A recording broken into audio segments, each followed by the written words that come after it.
Assalamualaikum warahmatullahi wabarakatuh. Kepada semua hadirin sekalian, nama saya Muhammad Adam Haris Muhammad Izan daripada Sekolah Menengah Kebangsaan Putrajaya 661.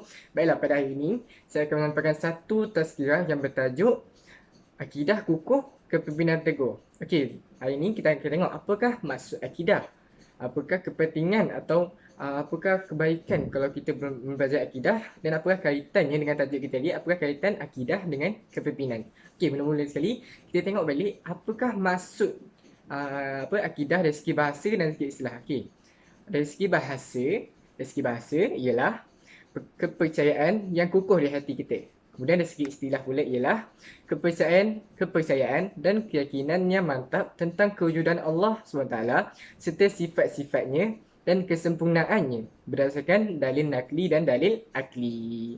Okey, kemudian seterusnya, hadirin sekalian, sebenarnya kita nak tahu apakah tujuan ataupun kepentingan untuk mempelajari akidah ni. Okey, pertama, kita dapat memantapkan keimanan dan keyakinan dalam hati tentang kewujudan Allah Ta'ala. Seterusnya, dapat mengawal ajaran yang merosakkan akidah. Dan akhir sekali, kita dapat menjaga iman kita supaya selamat di dunia dan di akhirat.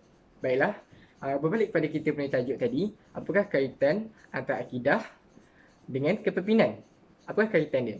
Okey. Kepimpinan dalam konteks Harakah Islamiyah mempunyai hubungan yang sangat erat dengan akidah. Gerakan Islam di sepanjang sejarah kemilangannya lebih menumpukan kekuatan akidah sebagai ciri paling utama di samping ciri-ciri yang lain yang melibatkan pendokongannya dan menjadi lebih penting di peringkat pimpinan. Okay, dari sini kita tahu bahawa yang tahu bila kita nak pilih seorang pemimpin tu, kita perlu tengok dia punya akidah. Akidah ialah nombor satu dalam memilih ciri-ciri dalam memilih seorang pemimpin.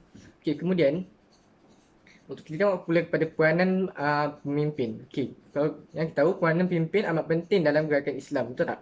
Jadi peranannya tidak boleh dilaksanakan dengan sempurna tanpa syakhsiah kepimpinan yang sebenarnya, walaupun mempunyai kepintaran bercakap dan kemampuan ilmu. Walaupun sifat-sifat lahiriah itu tidak dinafikan pentingnya seorang pemimpin itu hendaklah menyedari betapa besar dan beratnya amanah yang dipikul. Dan tidak boleh dilaksanakan tanpa pertolongan Allah. Dan bagi meminta pertolongan itu, perlukan kebersihan jiwa yang lahir dari kekuatan dan kemurnian akidah yang dibina dengan amalan-amalan yang soleh. Okey. Di sini saya ingin mengemukakan beberapa aspek yang mesti dilakukan dan berlaku dalam membina akidah.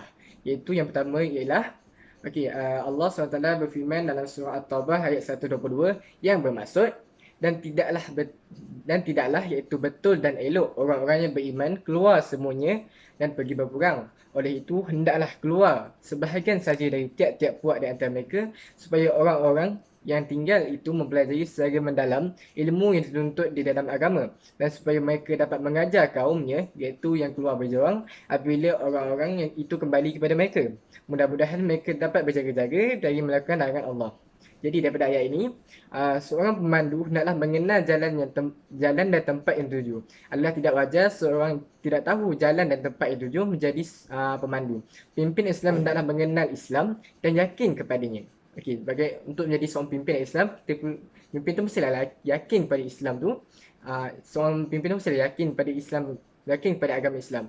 Okey, seterusnya, akidah Islam tu tidak memadai dengan membaca dan memahami rukun iman dan rukun Islam saja, tapi hendaklah mencakup segala tasawurnya, termasuk juga memahami bahawa syariatnya seperti akidahnya juga dalam menentukan sifat-sifat iman, kufur, syirik dan nifak, dan menterjemahkan Islam itu dengan maknanya yang syumul seperti yang dilakukan oleh Al-Quran dan Sunnah Rasulullah SAW.